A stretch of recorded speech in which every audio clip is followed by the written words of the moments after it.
जय हिंद। जो लोग बिहार स्टेट की तैयारी कर रहे हैं और सामाजिक विज्ञान के लिए कर रहे हैं, उन लोगों के लिए मैं टेस्ट सीरीज स्टार्ट कर रहा हूँ। आज टेस्ट नंबर 1 करेंगे और ये जो बुक है, इस बुक का जितना भी प्रैक्टिस सेट है वो सारा प्रैक्टिस सेट हम लोग कवर करने वाले हैं, जिसमें आपका पूरा प्रैक्टिस सेट है। यहाँ पर आप लोग ध्यान देंगे, इसमें आपका पूरा प्रैक्टिस सेट लगभग आपके 10 प्रैक्टिस सेट हैं और 10 प्रैक्टिस सेट का एक एक इंपॉर्टेंट क्वेश्चन, जितने इंपॉर्टेंट क्वेश्चन है सभी क्वेश्चनों को देखेंगे। आज हम देखेंगे प्रैक्टिस सेट नंबर 1 और ये आपके एग्जाम के अकॉर्डिंग क्वेश्चन पूछा गया है। और पहला क्वेश्चन है आपका प्रैक्टिस सेट नंबर 1 है। ये क्या है? प्रैक्टिस सेट नंबर 1 है। तो फटाफट आप लोग बताएंगे पहले क्वेश्चन का जवाब क्या होगा। कह रहा है वास्को डी गामा भारत का यात्री, जो कि वास्को डी गामा कहाँ का यात्री था। आपको मैं बता दूं, वास्को डी गामा भारत 1498 ईस्वी में आया था। कहाँ आया था? कालीकट बंदरगाह पर। कहाँ आया था? कालीकट बंदरगाह पर आया था। और उस समय का जो राजा था उसका नाम था जेमोरिन ने इसका क्या किया था? स्वागत किया था वास्को डी गामा का। वास्को डी गामा की बात करें तो ये पुर्तगाल का निवासी था। कहाँ का था? पुर्तगाल का। तो क्वेश्चन यही पूछा था, वास्को डी गामा कहाँ का यात्री था? तो पुर्तगाल का था। अमेरिका की खोज किसने की थी? फटाफट कमेंट करके बताएंगे। अमेरिका की खोज कोलंबस ने की थी। किसने की थी? कोलंबस ने। और कोलंबस कहाँ का निवासी था?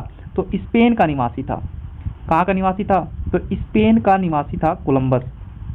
याद रहेगा आपको, कोलंबस जो है स्पेन का निवासी था और इसने अमेरिका की खोज की थी। और पुर्तगाल का रहने वाला कौन था? वास्को डी गामा, जिसने 1498 में कालीकट बंदरगाह पर, भारत के कालीकट बंदरगाह पर पहुंचा था। क्लियर है यहाँ तक? चलिए दूसरे क्वेश्चन की बात करें, अमेरिका की राजधानी कहाँ है? बताइए फटाफट। नेक्स्ट क्वेश्चन है, अमेरिका की राजधानी कहाँ है? अमेरिका की राजधानी कहाँ है? ये 4 ऑप्शन है आपके, न्यूयॉर्क, वाशिंगटन, कैलिफोर्निया और इनमें से कोई नहीं। तो इसका राइट आंसर हो जाएगा आपका, फटाफट बताएंगे। इसका राइट आंसर हो जाएगा वाशिंगटन। वाशिंगटन अमेरिका की राजधानी कहाँ है? वाशिंगटन में। फ्रांस की राज क्रांति किस सन में हुई थी? फ्रांस की राज्य क्रांति या फ्रांसीसी क्रांति कब हुआ था? आपको ये बताना है। फ्रांसीसी क्रांति कब हुआ था? फ्रांसीसी क्रांति की बात करें तो फ्रांसीसी क्रांति के समय बुर्बो राजवंश का शासन था। फ्रांस में किस वंश का था? बुर्बो राजवंश का शासन था। बुर्बो राजवंश का लुईस 16वां राजा था, लुईस 16वां था। देखिए ये अभी आपने देखा 2-3 क्वेश्चन, हमने जितने भी क्वेश्चन किए, तीनों क्वेश्चन वर्ल्ड हिस्ट्री से। किस हिस्ट्री से? वर्ल्ड हिस्ट्री से। तो जो लोग वर्ल्ड हिस्ट्री का क्लास करना चाहते हैं, मैंने अपने चैनल पर प्लेलिस्ट बनाया है, केवल 2 वीडियो में आपका पूरा वर्ल्ड हिस्ट्री समाप्त कर दिया है। एक वीडियो 1 घंटे का लगभग है, यानी 2 घंटे में आपका पूरा वर्ल्ड हिस्ट्री कंप्लीट हो गया है, बिल्कुल शॉर्ट नोट्स के साथ। और ये जो शॉर्ट नोट्स है आपको टेलीग्राम चैनल पे प्रोवाइड भी कर दिया गया है। तो टेलीग्राम चैनल का भी लिंक जो है उस वीडियो के डिस्क्रिप्शन में दिया हुआ है, तो वहाँ से आप जाकर वो PDF भी डाउनलोड कर सकते हैं और उस क्लास को भी कर सकते हैं। तो फ्रांसीसी क्रांति यानी फ्रांस की जन क्रांति कब हुई थी? वो 1789 में हुआ था। कब हुआ था? 1789 में। फ्रांस की स्वतंत्रता दिवस कब मनाया जाता है? फटाफट बताएंगे। 14 जुलाई को फ्रांस में स्वतंत्रता दिवस मनाया जाता है। 14 जुलाई को फ्रांस में क्या मनाया जाता है? स्वतंत्रता दिवस मनाया जाता है। क्लियर है? नेक्स्ट क्वेश्चन है, क्वेश्चन नंबर 4 है। अब थोड़ा सा नंबर भी देखते हुए चलेंगे। क्वेश्चन नंबर हमारा 4 है, ध्यान दीजिएगा कि प्रथम विश्व युद्ध कब प्रारंभ हुआ था? तो बताइए प्रथम विश्व युद्ध प्रारंभ कब हुआ था? मैं प्रथम विश्व युद्ध की बात करें तो जो ऑस्ट्रिया का राजकुमार था, ऑस्ट्रिया का राजकुमार की हत्या की वजह से प्रथम विश्व युद्ध हुआ था। क्योंकि ऑस्ट्रिया के राजकुमार की हत्या की वजह से ऑस्ट्रिया ने सर्बिया पर क्या कर दिया था? आक्रमण कर दिया था, जिसके तहत प्रथम विश्व युद्ध चालू हुआ था। और प्रथम विश्व युद्ध में जो है अमेरिका शामिल हुआ था। किसकी वजह से? जर्मनी ने क्या किया था? अमेरिका के जो सैनिक क्या कहते हैं, अमेरिका का एक जहाज था जिसने जर्मनी ने क्या किया था? डुबो दिया था, जिसकी वजह से अमेरिका ने प्रथम विश्व युद्ध में भाग लिया था।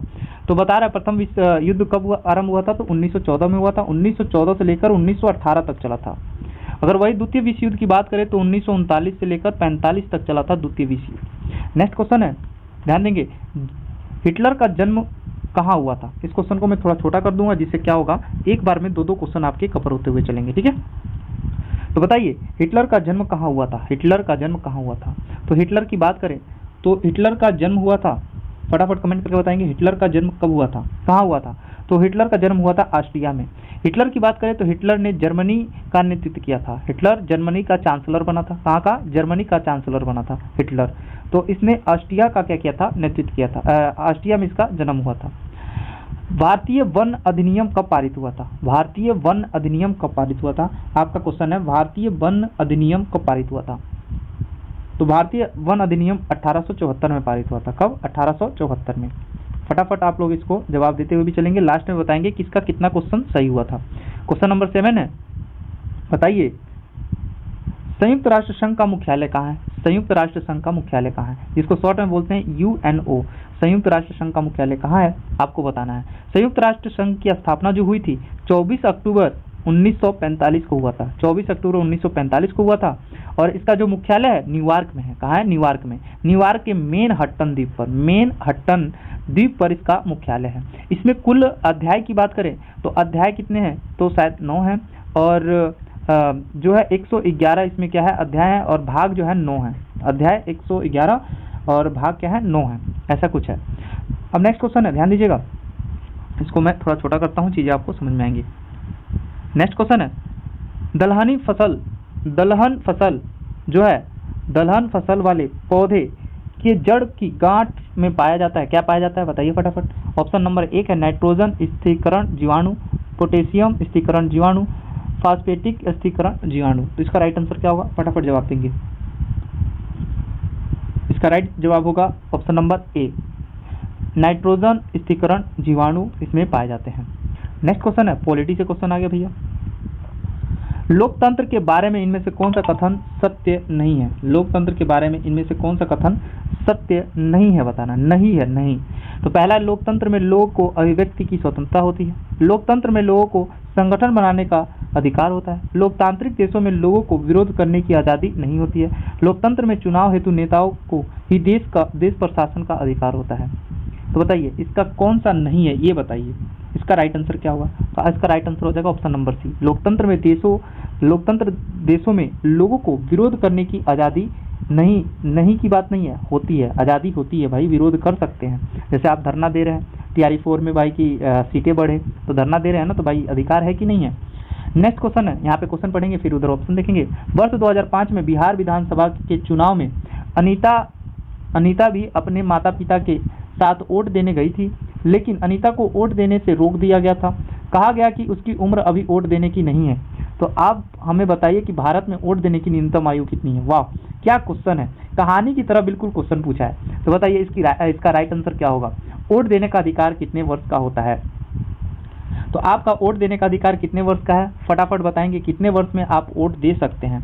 तो इसका राइट आंसर होगा आपका ऑप्शन नंबर सी, 18 वर्ष की आयु में आप वोट देने का अधिकार आपके पास हो जाता है। दक्षिण अफ्रीका का लोकतांत्रिक संविधान बनाने में निम्नलिखित में से कौन सा टकराव सबसे महत्वपूर्ण था? कौन सा टकराव हुआ, सबसे महत्वपूर्ण टकराव कौन सा था? तो ऑप्शन नंबर ए है दक्षिण अफ्रीका और उसके पड़ोसी देशों का, स्त्री और पुरुषों का, गोरे अल्पसंख्यक और अश्वेत बहुसंख्यकों का, रंगीन चमड़ी वाले बहुसंख्यकों और अश्वेत अल्पों का। तो इसका राइट आंसर क्या होगा? इसका राइट आंसर होगा ऑप्शन नंबर सी, गोरे अल्पसंख्यक। अल्प मतलब होता है कम, यानी गोरे कम लोग और अश्वेत लोग यानी कि काले लोगों की संख्या के बीच में क्या हुआ? टकराव हुआ था। नेक्स्ट क्वेश्चन हमारा यहाँ पे है, भारत के चुनाव लोकतांत्रिक है। भारत के चुनाव जो है लोकतांत्रिक है, यह बताने के लिए इनमें से कौन सा वाक्य उपयुक्त कारक नहीं देता है? भारत में दुनिया का सबसे ज़्यादा मतदाता है, यानी भारत में दुनिया के सबसे ज़्यादा मतदाता है, पहली लाइन कह रहा है। भारत में चुनाव स्वतंत्र और निष्पक्ष है। भारत में 8 वर्ष से अधिक उम्र का हर व्यक्ति मतदाता करता है। भारत में चुनाव हारने वाली पार्टी जान देश को स्वीकार कर लेती है। जान देश को क्या करती है? स्वीकार कर लेती है। तो इसका राइट आंसर क्या होगा? फटाफट बताएंगे। तो ऑप्शन नंबर ए ही इसका राइट आंसर है। भारत में दुनिया के सबसे ज़्यादा मतदाता होते हैं, ऐसा कुछ नहीं है। ठीक है, भारत में चुनाव लोकतांत्रिक है, ये चीज़ इससे कोई रिलेटेड नहीं है। नेक्स्ट क्वेश्चन है हमारा क्वेश्चन नंबर 13, देश की विधायिका, कार्यपालिका और न्यायपालिका में से उस राजनीतिक संस्था का नाम बताइए जो निम्नलिखित मामलों में अधिकारों का इस्तेमाल करती है। पहला, सड़क सिंचाई हेतु बुनियादी ढांचों के विकास और नागरिकों को विभिन्न कल्याणकारी गतिविधियों पर कितना पैसा खर्च किया जाए। दूसरा है, स्टॉक एक्सचेंज को नियमित करके संबंधित कानून बनाने की कमेटी के सुझाव पर विचार विमर्श करती है। 2 राज्य सरकार के बीच कानूनी विवाद पर निर्णय लेती है। भूकंपीय पीड़ितों की राहत के प्रयास के बारे में सूचना मांगती है। इसका राइट आंसर क्या होगा? फटाफट बताइए। इसका राइट आंसर हो जाएगा ऑप्शन नंबर ए। ठीक है, इसका राइट आंसर क्या हो जाएगा? ऑप्शन नंबर ए इसका राइट आंसर हो जाएगा। नेक्स्ट क्वेश्चन है, भारत के अक्षांशीय और देशांतरीय विस्तार में लगभग कितने डिग्री का अंतर है? भारत का अक्षांशीय विस्तार और देशांतरीय विस्तार का लगभग कितना डिग्री अंतर है? तो मैं आपको बता दूं, भारत का अक्षांशीय विस्तार 8 डिग्री 4 मिनट से लेकर 37 डिग्री 6 मिनट उत्तरी अक्षांश में हमारा भारत पड़ता है।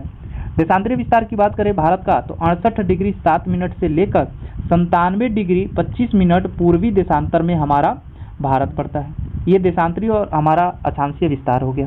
तो कुल अक्षांशीय और देशांतरीय विस्तार का लगभग डिग्री का अंतर 30 डिग्री का अंतर है। कितने डिग्री का? 30 डिग्री का अंतर है। नेक्स्ट क्वेश्चन है, बिहार के उत्तर पश्चिम किनारे पर हिमालय की कौन सी श्रेणी है? उत्तर पश्चिम हिमालय पर जो है भारत जो बिहार हमारा स्थित है, उत्तर पश्चिम हिमालय पर कौन सी श्रेणी आती है? तो महान हिमालय, मध्य हिमालय, शिवालिक, पूर्वी हिमालय। तो इसका राइट आंसर क्या होगा? तो इसका राइट आंसर हो जाएगा option number B, Shivalik Himalaya जो है हमारे बिहार के उत्तर पश्चिमी किनारों के हिमालय पर स्थित है। नेक्स्ट क्वेश्चन है, निम्नलिखित में से कौन सा लवणीय जल है? लवणीय मतलब खारे पानी का जल है, झील है, झील की बात कर रहा है। कौन सा खारे पानी की झील है? बुलर झील जो कि मीठे पानी का झील है, डल झील मीठे पानी का झील, गोविंद सागर मीठे पानी, सांबर झील जो कि हमारा राजस्थान में है जो कि खारे पानी का झील है, जो कि हमारा लवणीय झील है। बुलर झील जम्मू कश्मीर में है, डल झील जम्मू कश्मीर में और गोविंद सागर झील जो कि हिमाचल प्रदेश में है। याद रखेंगे आप लोग, ठीक है। नेक्स्ट क्वेश्चन है क्वेश्चन नंबर 17, दक्षिण भारत के संदर्भ में कौन सा कथन गलत है? दक्षिण भारत के संदर्भ में कौन सा कथन जो है गलत है? दैनिक तापांतर कम होता है, वार्षिक तापांतर कम होता है, तापांतर वर्ष भर अधिक रहता है, सम जलवायु पाई जाती है। बताइए इसका राइट आंसर कौन सा होगा? नहीं है, गलत बताना है, इसमें से गलत बताना है। इसका राइट आंसर क्या होगा? तो देखिए, दैनिक तापांतर भी कम होता है और वर्षा तापांतर वार्षिक तापांतर भी कम होता है, पर तापांतर वर्ष भर अधिक रहता है, ये बात गलत है। वर्ष भर तापांतर अधिक नहीं होता दक्षिण भारत में। भरतपुर पश्चिम बिहार कहाँ स्थित है? तो राजस्थान राज्य में स्थित है भरतपुर पश्चिम बिहार। भरतपुर पश्चिम बिहार राजस्थान राज्य में स्थित है। असम का मानस है, मानस राष्ट्रीय उद्यान है। और कौन सा है? असम का मानस राष्ट्रीय उद्यान है। गुजरात की बात करें तो गिर राष्ट्रीय उद्यान है। पटना की बात करें तो भाई कुर्सेला और नालंदा कह रहे हैं, नवादा में स्थित है। और एक है यहाँ पर कांवर राष्ट्रीय उद्यान या कांवर झील भी यहाँ पर स्थित है। पटना नहीं, बिहार में स्थित है, सॉरी, पटना में आपका क्या कहते हैं, संजय गांधी राष्ट्रीय उद्यान है, ठीक है।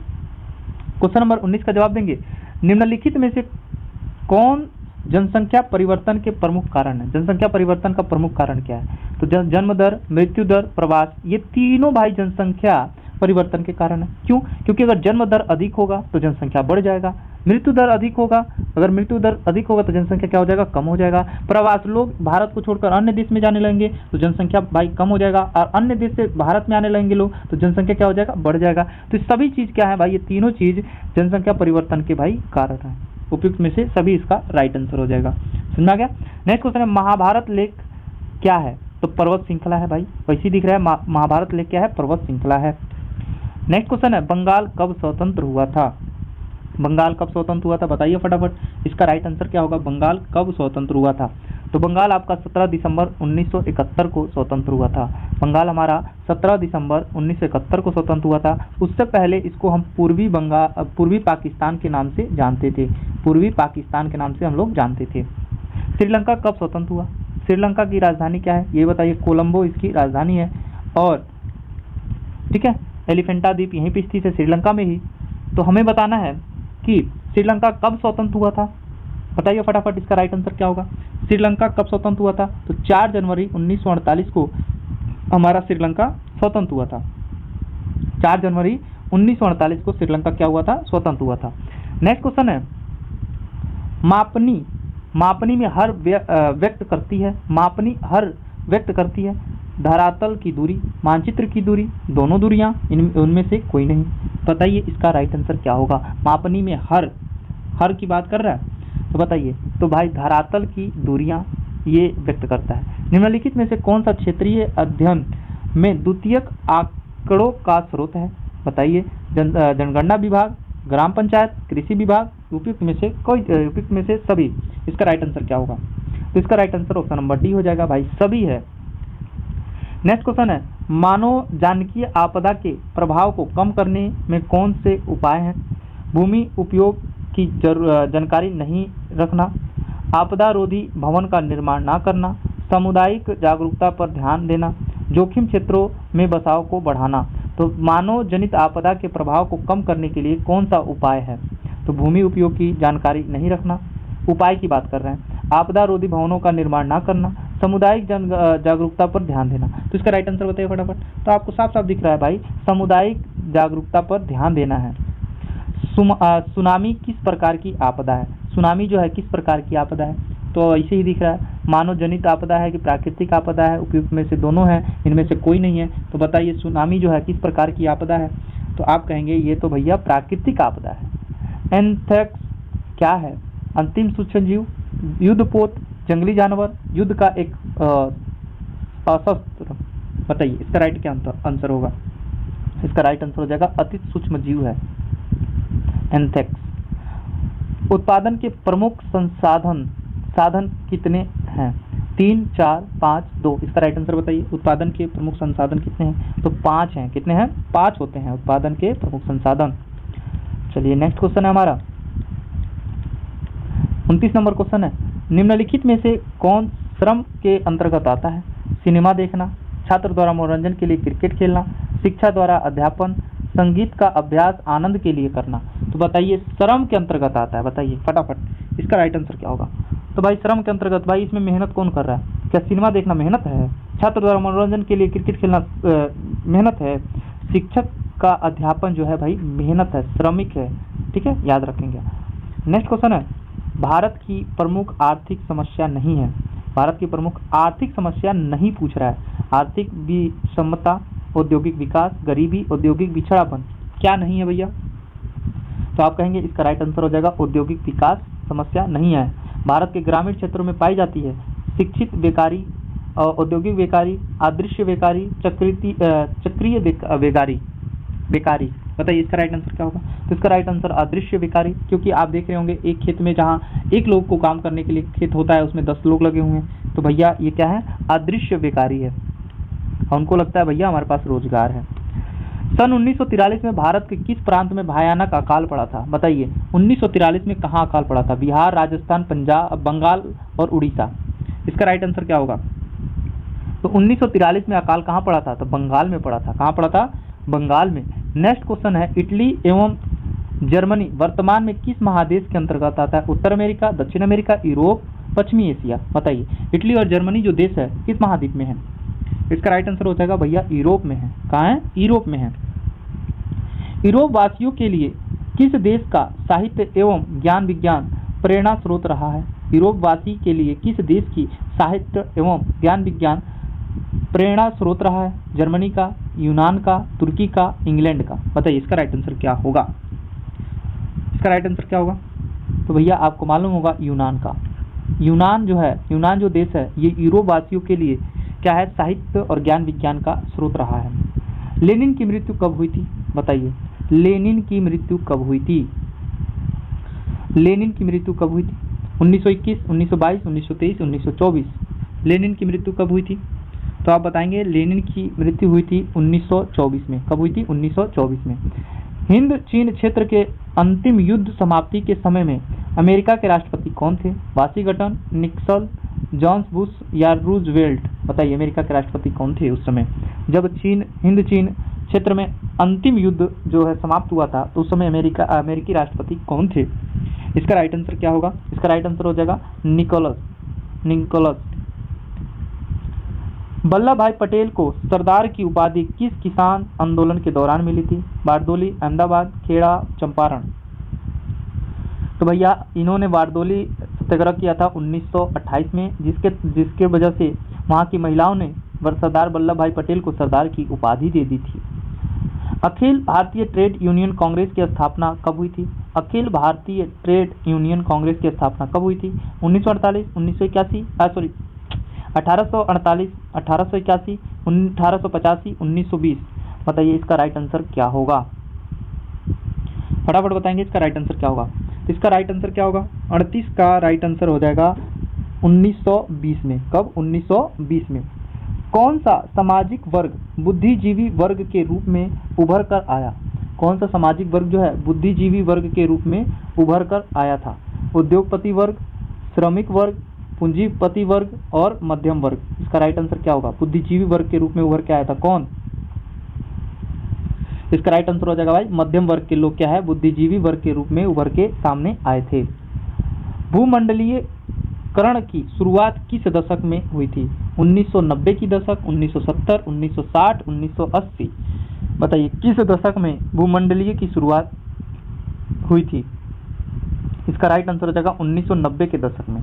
विश्व में सर्वप्रथम मुद्रण की शुरुआत कहाँ हुई थी? तो भारत में, जापान में, चीन में, अमेरिका में कहाँ हुआ था भैया? तो इसका राइट आंसर क्या होगा? इसका राइट आंसर हो जाएगा आपका ऑप्शन नंबर सी, चीन में सबसे पहले मुद्रीकरण यानी कि पैसा छापना शुरू किया गया था। समझ में आया? सूची 1 को सूची 2 से मिलाना है। क्या करना है? मिलाना है। चलिए मिलाते हैं, सूची 1 को सूची 2 से मिला देते हैं। इसको थोड़ा छोटा करते हैं, क्वेश्चन थोड़ा लंबा है इसलिए। चलिए अब इसमें क्या कह रहा है? कौन सूची 1 सूची 2 का मेल कराएं। मेल करा दो भैया, कौन सा सही है आपको बताना है। तो भैया पहला है, अधिकार एवं अवसर के मामले में स्त्री पुरुष की बराबरी मानने वाला व्यक्ति जो है सांप्रदायिकता कहलाता है। धर्म को समुदाय का मुख्य आधार मानने वाला व्यक्ति जो है नारीवाद कहलाता है। जाति को समुदाय का मुख्य आधार मानने वाला व्यक्ति जो है धर्म निरक्षण कहलाता है, निरपेक्ष कहलाता है। व्यक्तियों के बीच धार्मिक आस्था पर आधार पर भेदभाव न करने वाला जो व्यक्ति होता है वो जातिवाद कहलाता है। तो इसका बताना है राइट आंसर क्या होगा। क्या होगा इसका राइट आंसर? क्वेश्चन नंबर 42 का राइट आंसर कौन सा होगा? कौन सा सुमेलेख सही है? तो ऑप्शन नंबर ए जो है इसका राइट सही है।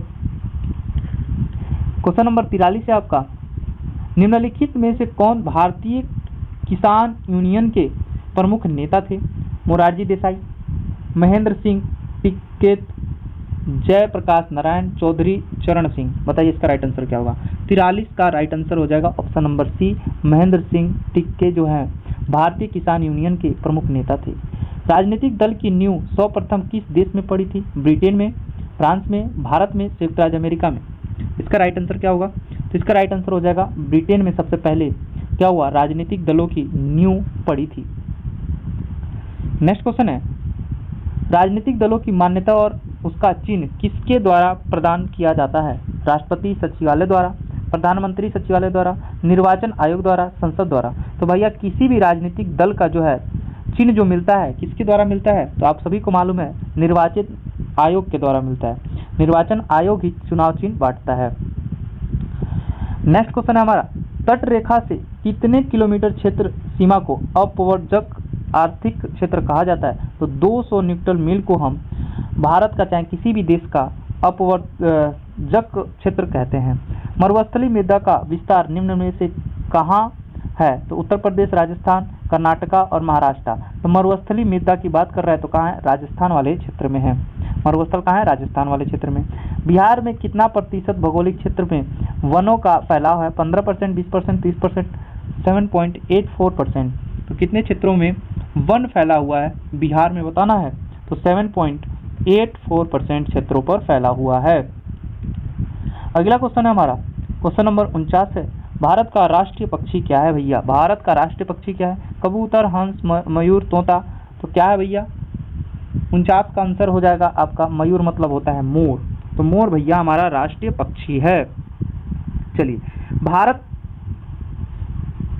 कौन भारत का सबसे बड़ा लौह उत्पादक राज्य है? कर्नाटका, गोवा, उड़ीसा और झारखंड। इसका राइट आंसर क्या होगा? 50 का राइट आंसर क्या होगा?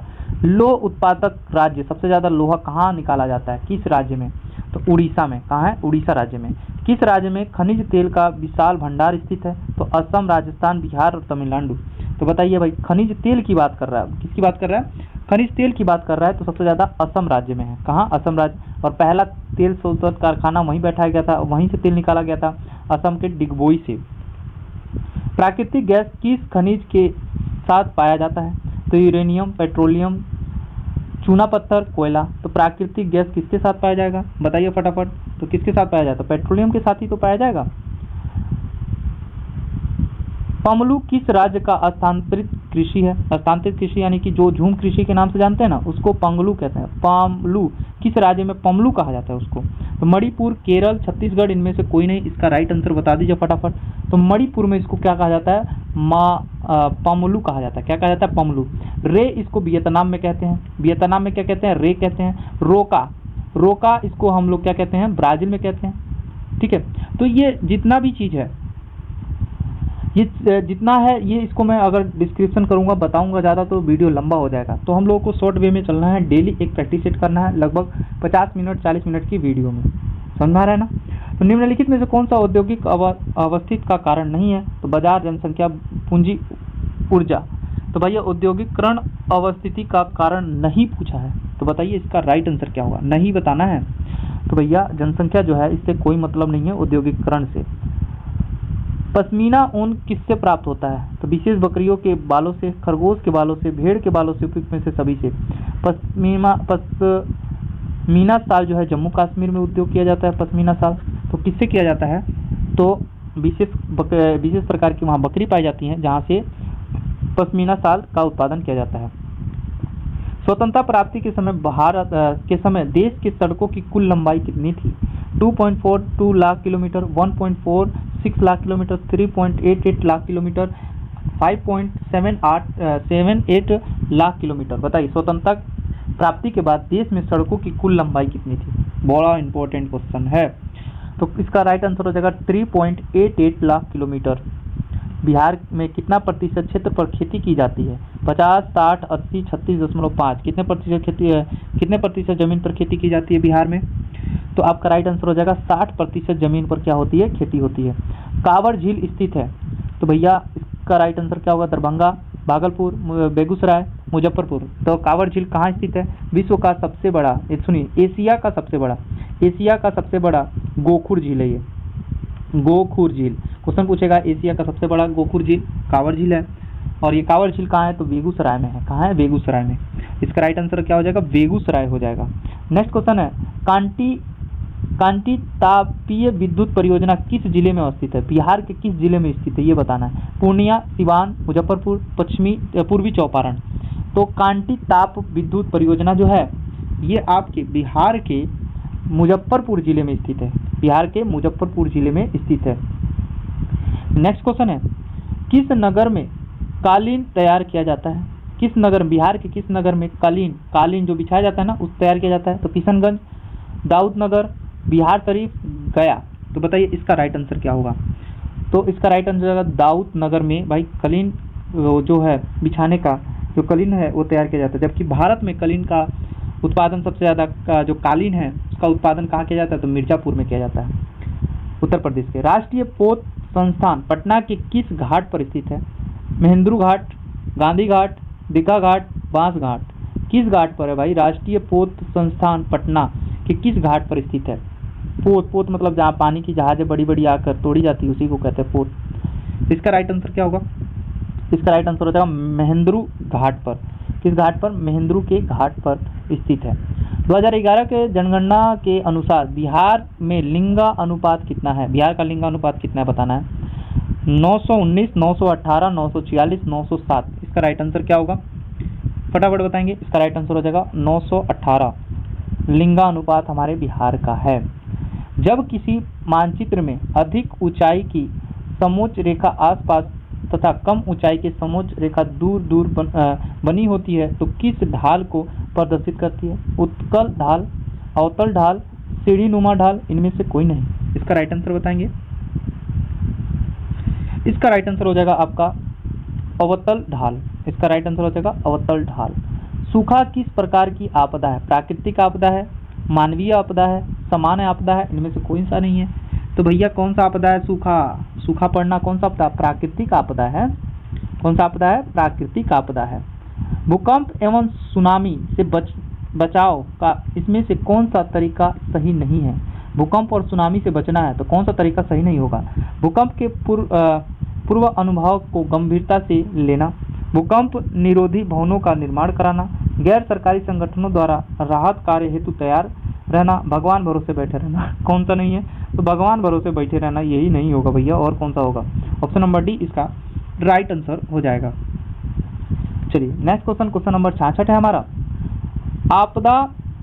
आपदा प्रबंधन में सर्वाधिक उपयोग में लाया जाने वाला संचार साधन कौन सा है? उपग्रह फोन, रेडियो, टेलीविजन, इनमें से कोई नहीं। कौन सा भाई? कौन सा है? तो इसका राइट आंसर हो जाएगा आपका उपग्रह फोन। उपग्रह फोन जो है आपदा में सर्वाधिक उपयोग में लाया जाता है, क्योंकि टेलीविजन तो सब ये बंद हो जाते हैं ना, तो उपग्रह फोन ही यूज किए जाते हैं।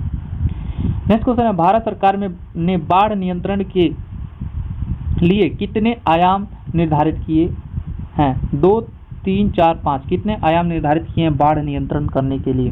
क्वेश्चन नंबर 67 का जवाब देंगे। तो इसमें 3 आयाम इन्होंने निर्धारित किए हैं। ठीक है। नेक्स्ट क्वेश्चन है, भारत में किस राज्य का प्रति व्यक्ति आय सर्वाधिक है?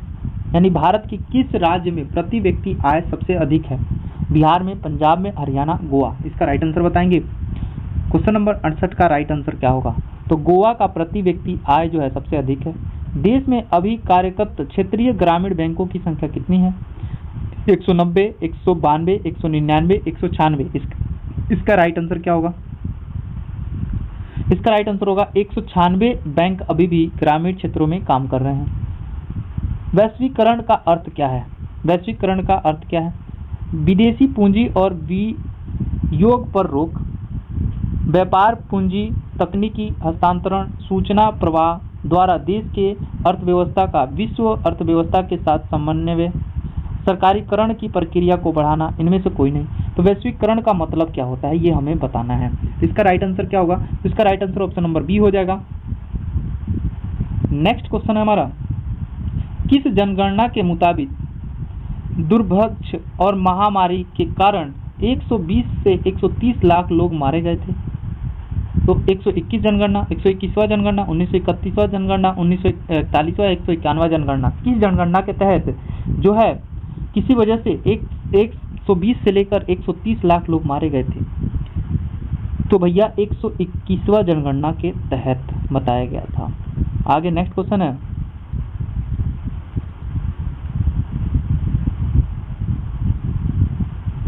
क्वेश्चन नंबर आपका ये क्या भैया? हाँ, 76 नंबर क्वेश्चन यहाँ पे दिया हुआ।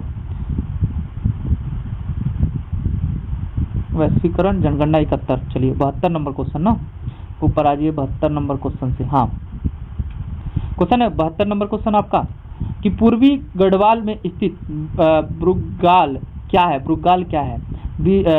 विशालतम प्राकृतिक चरागाह, हिमालय पर्वत की एक शिखर, चट्टानी मैदान, तराई इलाका। इसका राइट आंसर क्या होगा? तो आपको बता दूं, बुर्गाल जो है एक चारागाह है। क्या है? चारागाह है। याद रहेगा आपको, एक क्या है? चारागाह है। चलिए नेक्स्ट क्वेश्चन हमारा क्वेश्चन नंबर 73 है। इसको मिलान करना है। इस क्वेश्चन को मैं छोटा करता हूँ, फिर आप मिलान कीजिएगा। इसको मिलान करना है, ठीक है? ध्यान दीजिएगा।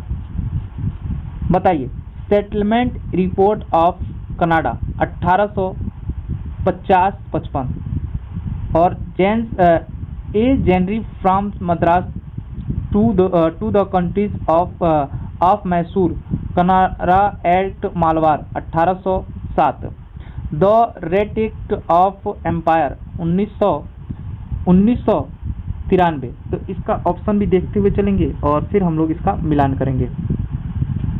ध्यान देंगे आप लोग।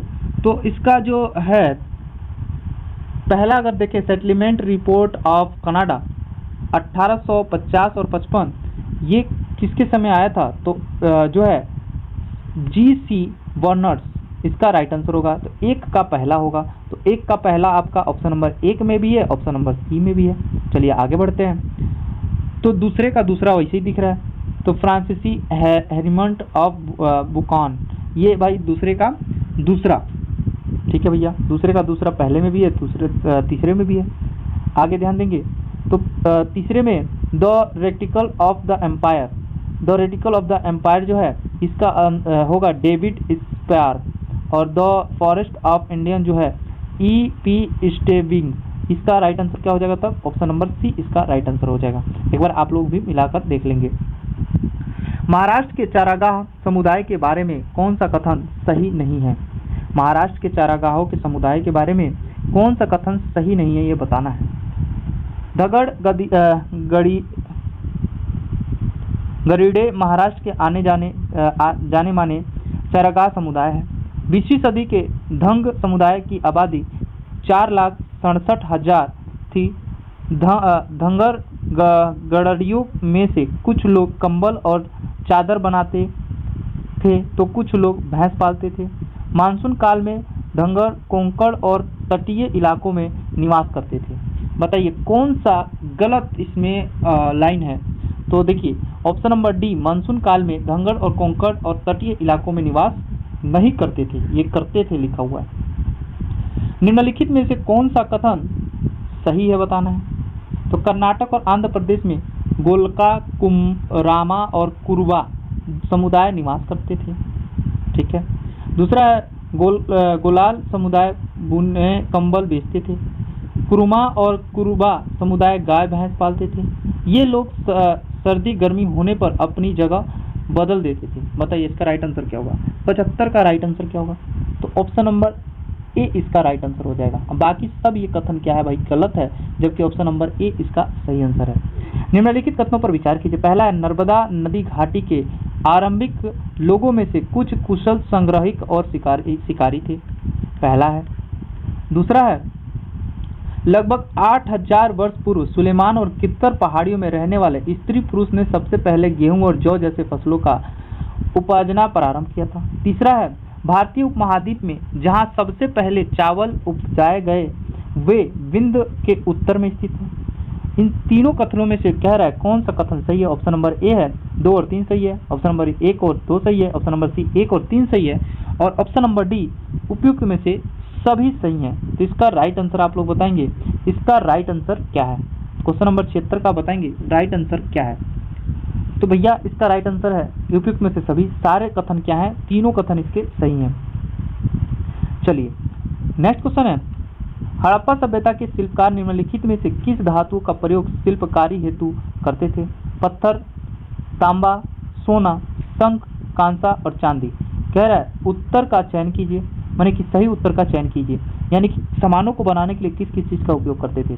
तो सबसे पहले यहाँ पे ध्यान देंगे आप लोग, पत्थर का भी उपयोग करते थे, तांबे का भी उपयोग करते थे, सोना का भी उपयोग करते थे, शंख का भी करते थे, कांसे का भी, चांदी का, लोहे का नहीं करते थे। तो इसका राइट आंसर वैसे ही दिख रहा है, ऑप्शन नंबर डी इसका राइट आंसर हो जाएगा। ठीक है। क्वेश्चन नंबर 78 है आपका, निम्नलिखित प्रवेश लेने वालों में से निम्नलिखित में से कौन सा सम्मिलित नहीं है संघ में प्रवेश लेने वालों में से।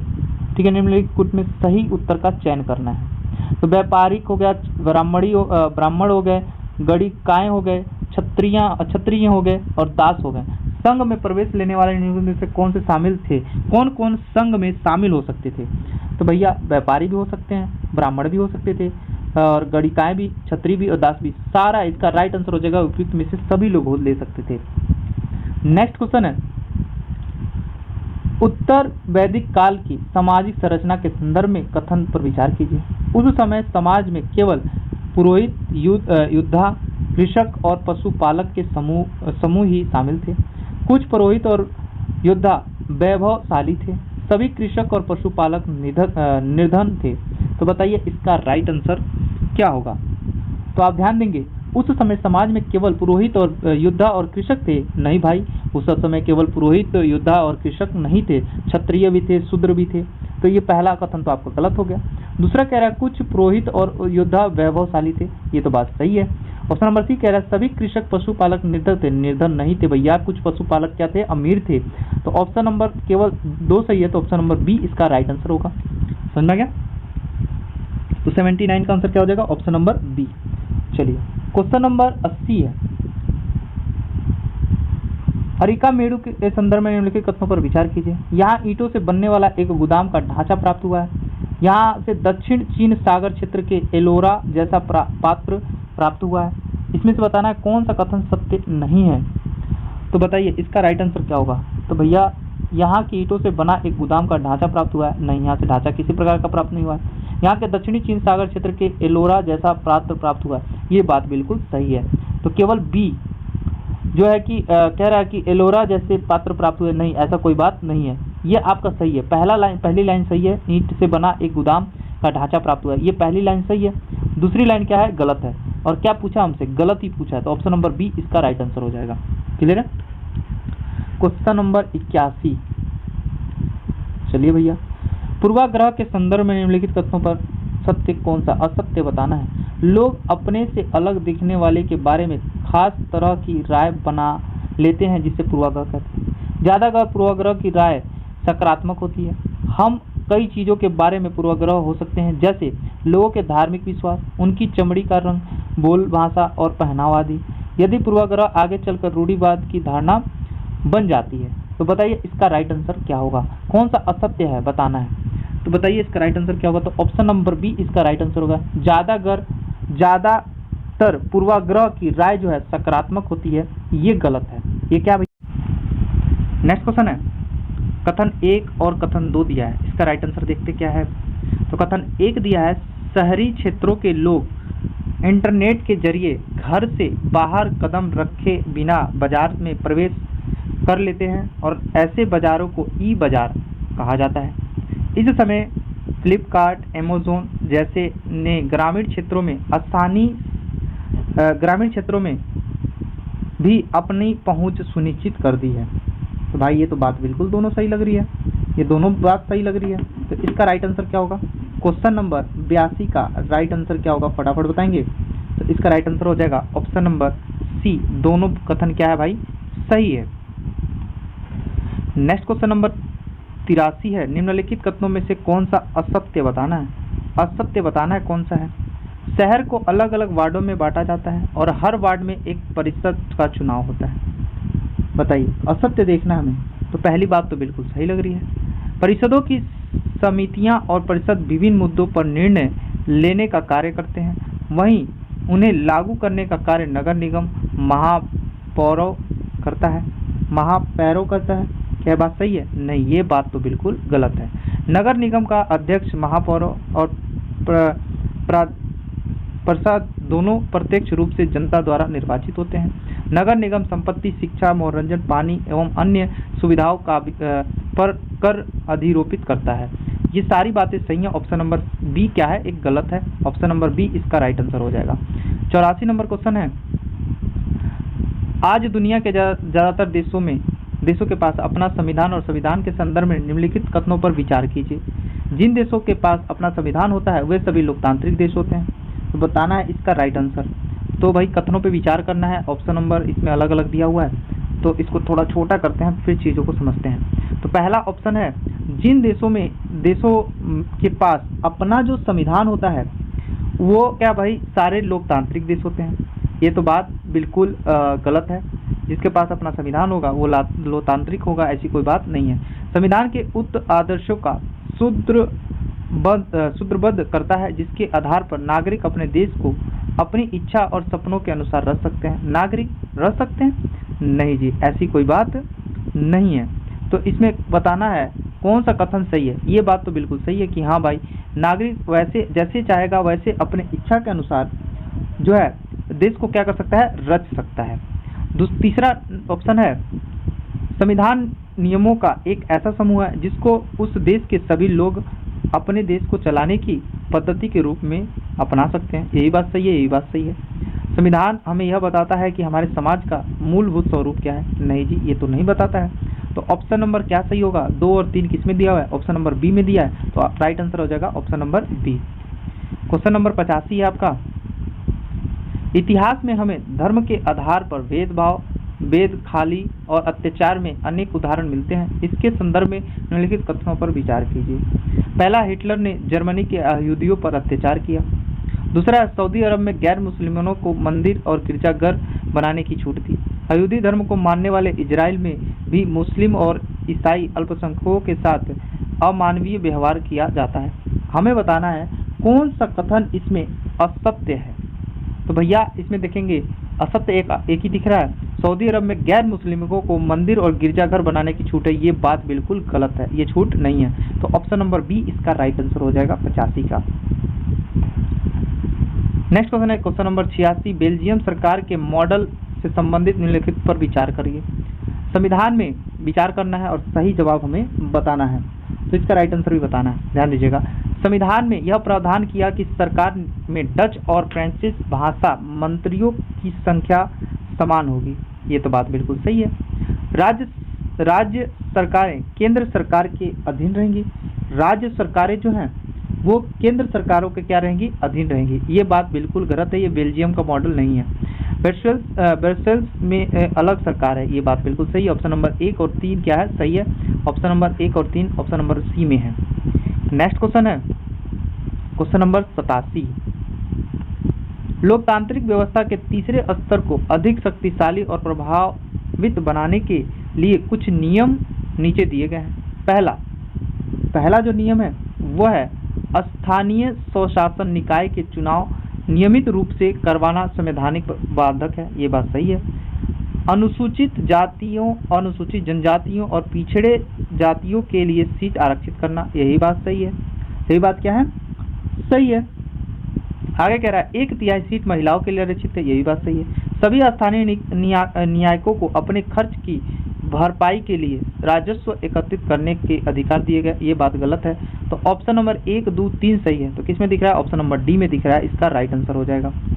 नेक्स्ट क्वेश्चन है क्वेश्चन नंबर 88। क्वेश्चन नंबर 88 आपका कौन कौन सा है, ध्यान देंगे। तो भाषण में स्वतंत्रता किस शासन व्यवस्था के लिए आवश्यक है? भाषण जो है, भाषण देने के लिए आप भाषण दे रहे हैं, ये जो आपकी स्वतंत्रता है किस शासन के लिए आवश्यक है? राजतंत्र के लिए, अधिनायकवाद के लिए, वर्गतंत्र के लिए, लोकतंत्र के लिए। तो किसके लिए भैया? लोकतंत्र के लिए तो है। चुनाव के उद्देश्यों से विभिन्न चुनाव क्षेत्रों के परिसीमन का आधार है जनसंख्या, क्षेत्रफल, बहुसंख्यक समुदाय, भौतिक सीमा। तो बताइए इसका राइट आंसर क्या होगा?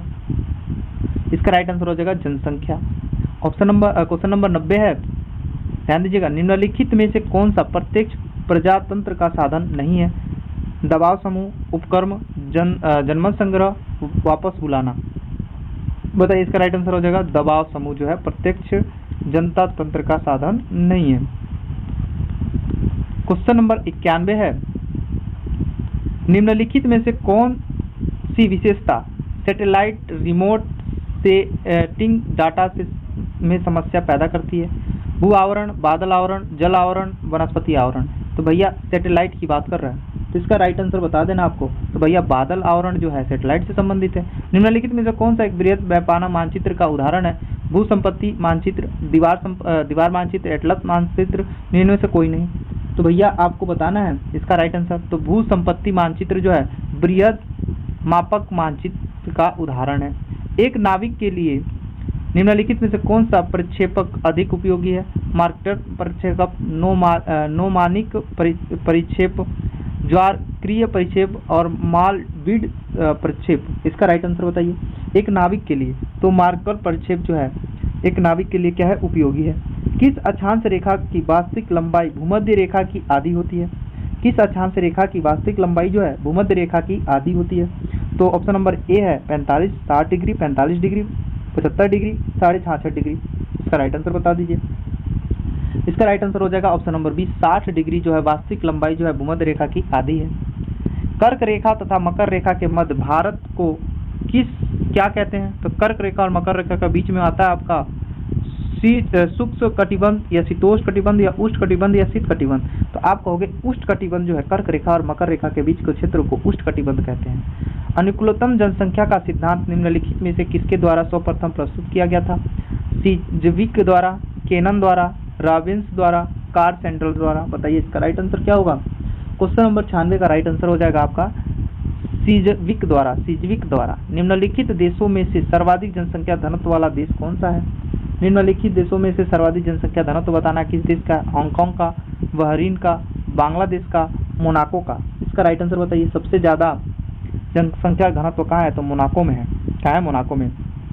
जनसंख्या वृद्धि के लॉजिस्टिक वर्ग सिद्धांत को प्रतिपादित किया था सेंट्रल ने, डबलरडे ने, द कैरेटो ने, पर्लर रीड ने। तो बताइए इसका राइट आंसर क्या होगा? तो इसका राइट आंसर हो जाएगा पर्ल रीड ने जो है जनसंख्या लॉजिस्टिक वर्ग सिद्धांत को प्रतिपादित किया था। अधोलिखित नगरों में से जनसंख्या के अवरोही क्रम में अनुक्रम कीजिए। यानी कि सबसे ज्यादा जनसंख्या कहाँ है? अवरोही क्रम बताना है, यानी कि सबसे ज्यादा जनसंख्या कहाँ है, उससे कम जनसंख्या कहाँ है, ये बताना है आपको। तो ये ऑप्शन है आपके, फटाफट बताइए इसका राइट जवाब क्या होगा। तो सबसे ज्यादा जनसंख्या देखें तो टोक्यो में है, टोक्यो यहाँ पे भी है, यहाँ पे भी है। उसके बाद दिल्ली में है, तो दिल्ली यहाँ पे है। तो ऑप्शन नंबर बी इसका राइट आंसर हो जाएगा। तो टोक्यो, दिल्ली, शंघाई और सांगो पाउलो जो है इसका राइट आंसर हो जाएगा 99 का। आज का लास्ट क्वेश्चन है क्वेश्चन नंबर 100। आज का लास्ट क्वेश्चन है आपका 100 क्वेश्चन जो कि आपके सब्जेक्ट से, और 50 क्वेश्चन जो है सीडीपी से आएगा। तो ये चीज़ आपको याद रखना होगा। और ये आज का पहला आपका टेस्ट समाप्त हुआ, और पहले टेस्ट में आप बताइए कितना आपने क्वेश्चन सही जवाब दिया है। और फटाफट हम लोग इसको ज़्यादा हम लोग डिटेल में नहीं बता रहे हैं, क्योंकि टेस्ट का जो है तेज़ी से हम लोग करते हुए चल रहे हैं, आप भी अपने मन में जवाब नोट करते हुए चल रहे हैं। विश्व में अधोलिखित घनी जनसंख्या वाले क्षेत्रों में से कौन सा मुख्य रूप से कृषि पर आधारित नहीं है? तो ऑप्शन नंबर है मिस्र में नील नदी घाटी, ऑप्शन नंबर बी है चीन में मैदानी भाग, ऑप्शन नंबर सी है जावा द्वीप, ऑप्शन नंबर डी है उत्तरी पूर्वी संयुक्त राज्य अमेरिका। इसका राइट आंसर बता दीजिए। तो विश्व अधोलिखित माने कि जो ऑप्शन दिया है घनी जनसंख्या वाले क्षेत्रों में से कौन मुख्य रूप से कृषि पर आधारित नहीं है, बताइए। तो भैया मिस्र में नील नदी जो है ये भी कृषि पर आधारित है, ये भी है, पर संयुक्त राज्य अमेरिका भाई कृषि पर आधारित नहीं है। तो ये 100 का आपका डी ऑप्शन हो गया। तो आप लोग फटाफट कमेंट करके बताइए कि किसने कितने क्वेश्चन स्कोर किए हैं। तो आज के लिए बस इतना ही।